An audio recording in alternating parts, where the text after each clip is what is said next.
여기 원인을 보시면 제가 뇌의 이 그림을 가져왔어요. 뇌는 우리 몸에서 신경 전달 물질이 이제 기본적으로 그 대사를 이루어서 뉴런과 시냅스의 작용과 그런 스파크라든지 뇌의 어떤 신경 전달 물질에 의해서 우리 몸이 활동하도록 설계되어 있어요. 그런데 이 뇌에는 요 밑에 게 보면 이 편도체가 있습니다. 편도체. 이 편도체는 보통 불안과 공포에 의해서 흥분되기도 하고 가라앉기도 해요. 그래서 이제 시상하부로 자극을 전달합니다. 우리가 보통 이제 뭔가 충격을 받잖아요. 아니면 여러분들 갑자기 암 진단을 받으러 가서 거기서 이제 뭔가 위험한데요라는 말 한마디만 듣게 되면 이제 이 편도체에서 공포에 의해서 편도체가 이제 흥분되기 시작해요. 그럼 그것이 시상하부로 보내진다고요. 시상하부에 가면 스트레스 호르몬 분비와 교감 신경계 그리고 그 과항진증에 관여를 합니다. 그래서 어떻게 보면 호르몬 대사를 담당하는 곳이 시상하부인데요. 여기서 시상하부를 통과하면 이제 몸이 반응을 하게 돼 있어요. 몸이. 그러니까 그 호르몬에 의해서 여러분들의 몸의 컨디션, 몸의 의욕, 몸의 피곤, 몸의 그런 상태들이 여기서부터 이제 시작을 합니다. 왜냐하면 호르몬에 의해서 우리 몸은 굉장히 민감하기 때문에 되게 중요해요.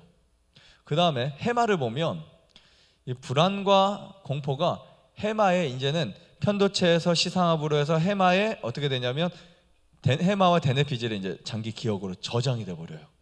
그러니까 우리가 그 어렸을 때 갖고 있던 공포들, 불안들 있죠. 예를 들면 뭐 개가 내 머리 위를 뛰어 넘어갔다. 그래가지고 그 충격, 그 무서움, 그게 언제까지 가냐면 평생 가기도 해요.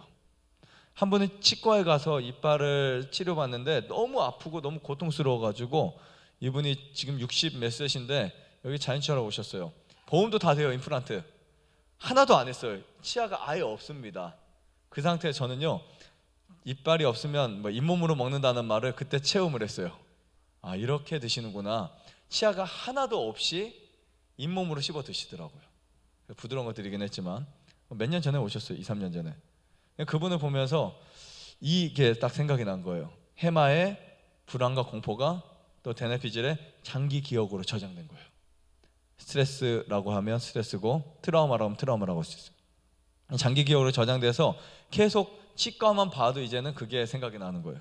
무섭다, 두렵다, 거의 큰일 날 것 같아. 몸이 어른인데도요. 그래서 가족들이 아무리 설득해도요 안 가요. 가장이고 50 몇 대부터 치아가 빠지기 시작하는데 그런 트라우마. 자, 그런데 그런 트라우마를 지울 수 있는 방법 하나를 알려드릴까요? 그런 트라우마를 지울 수 있는 방법. 사람 누구나 그런 트라우마 하나쯤은 갖고 있겠죠. 그걸 지울 수 있는 방법은 뇌에 추억을 간직하는 거예요.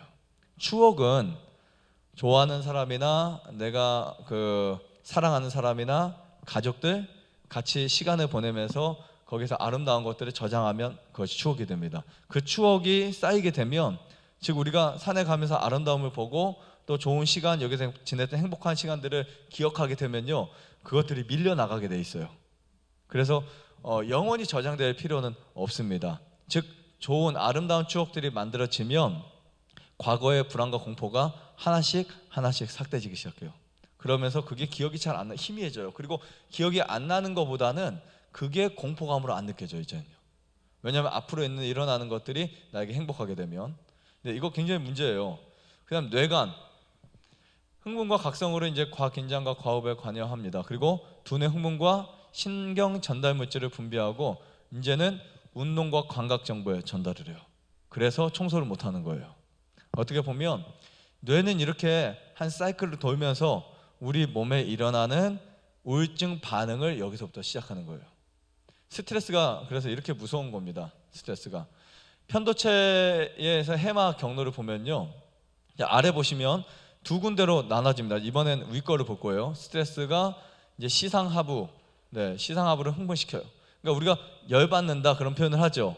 열받죠. 갑자기 이선영이 오늘 왜 이렇게 못생기셨어요? 라고 하는 순간 그냥 막 열이 올라가요. 실제 아닙니다. 원래 반대로 말하는 거죠. 예쁘세요. 스트레스 받으면 스트레스 받으면 이제 시상하부가 흥분돼요. 아 정말 짜증나 죽겠네. 그렇지 않아도 못생겼는데 왜 이렇게 날 못생겼다고 하지? 막 이렇게 하면 막 이제 열 받는 거예요. 그죠? 네. 저한테 노래 못한다고 하지 마세요. 네. 목소리는 좋은데 음색은 좋은데 제가 노래는 잘 못하거든요. 아무튼 네. 그러니까 이렇게 스트레스 받아요. 그러면 이 시상하부가 흥분돼요. 그렇게 되면 시상하부는 뇌 하수체와 부신피질을 자극해서 호르몬을 이제 분비시킵니다. 자, 이때부터 이제 심각해지는 거예요. 이때부터. 그러면 부신피질에서 이제 코티솔을 이제 지속적으로 분비하는 것을 감소시켜요. 거기에 이제 악영향을 줍니다. 어떤 건 더 많이 분비시키고, 그 다음에 해마와 이제 해마의 그것이 직접적인 손상과 코티솔의 분비를 억제하는 기전의 손상으로 이어져서 뭐가 조절되지 않아요? 네, 스트레스가 조절되지 않아요. 네, 별거 아닌데, 아무것도 아닌데, 아니 그냥 사실로 받아들이면 되는데 왜 그게 스트레스가 되지? 맞죠? 네, 그렇게 돼서 이제는 누가 지나가다가 만 해도 이제는 막 이제 상처가 되기 시작해요. 네, 그게 바로 이 우울증의 기본이라는. 그냥 우리가 어떻게 보면 별거 아닌데 이 뇌에서 어떻게 인지하느냐에 따라서 굉장히 많이 달라진다는 거예요. 질병을 받아들이는 관점, 질병을 대하는 관점도 똑같습니다. 암 사기를 숫자에 불과하다고 생각하는 사람도 있고요. 암 사기를 죽을 사자로 생각하는 사람도 있어요. 맞죠? 자, 두 번째, 편도체 해마 경로를 볼게요. 똑같아요. 스트레스가 시상하부를 흥분시키면 시상하부는 뇌하수체와 이제 부신피질을 자극합니다. 두 군데를 자극해요. 시상하부에서 뇌하수체와 부신피질 쪽을 자극해요. 뇌간 쪽을 자극하죠.